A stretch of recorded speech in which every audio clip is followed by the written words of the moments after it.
We're here in the magnificent Queen Victoria building, home to one of Sydney's finest antique jewellery dealers, Kalmar Antiques.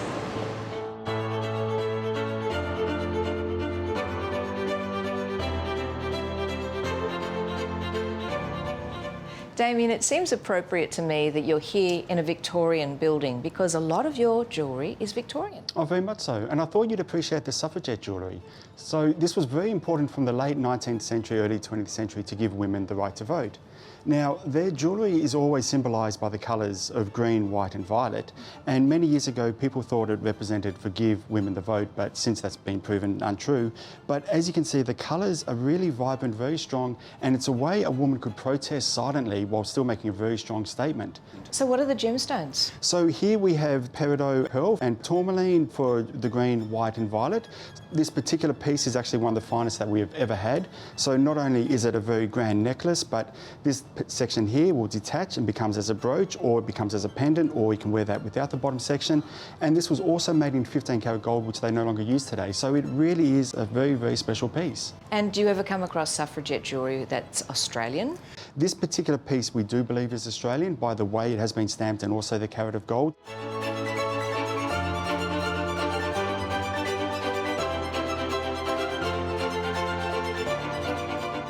Damien, the Victorians were very sentimental folk, weren't they? Oh, they were. It was a beautiful romantic era. And in this necklace here, we've got a beautiful necklace that's all beautifully detailed. And at the bottom, there is a key and a heart, and you put those together and it represents key to my heart. Is there a hidden locket somewhere? There is. So traditionally, it's not uncommon to have a locket in the reverse. However, the exciting thing about this is at the bottom of the very small heart has a secret locket inside there as well. What are the stones? So here we have turquoise, prehnite and garnet.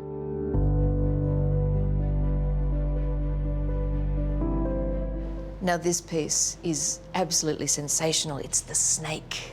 It is. Now, so many people often look at snake jewellery or serpent jewellery as being somewhat morbid or not very attractive to look at. But since Egyptian times, all the way through George and definitely through the Victorian, it was such a powerful motif to use in jewellery. Queen Victoria was actually presented a serpent ring from Prince Albert as her engagement ring, so she made that very, very popular again. And this particular piece was made in the 1870s, just when it had a massive revival from Queen Victoria.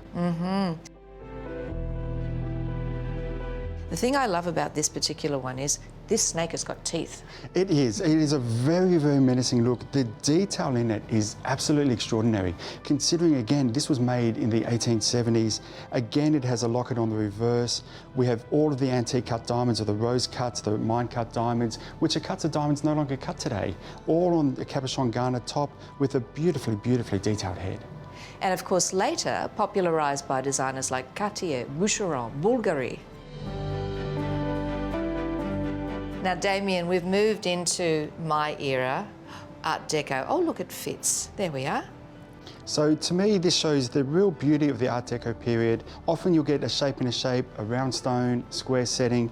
You can see with all these stones here, with the emerald being the star of the show in a beautiful platinum setting, and very typical of the 1930s when this one was made. Yes, so we've come out of Art Nouveau, which was all sinuous with beautiful tendrils. It was organic, and now we've gone hard edge geometrics. And this one? This is a gorgeous ring. So this was made in France about 10 years later, coming into the 1940s period, just before the advent of the retro period, which was a little bit more bulky. So here you have a very fine work with a bit more solidness in the center. But again, this is made in platinum, which shows how beautiful platinum is. They can do that fine work, retain all the strength, set all the jewellery in such a beautiful design. And of course, we top it off with the bracelet. Look, to me, this is the epitome of the Art Deco period. The design is nothing short of exquisite. Again, it is all entirely handmade in platinum, pierce working, which is absolutely the finest detail, but again, strong enough to hold the whole piece together that you could not achieve with handmade jewellery in white gold. It's so beautiful, but it's a little bit big. You remodel, don't you? We do. We're lucky we employ some wonderful master jewellers as well as having valuers and gemologists on site, so we can look after you. It's a little time capsule. It truly is a way you can hold a piece of history in your hand.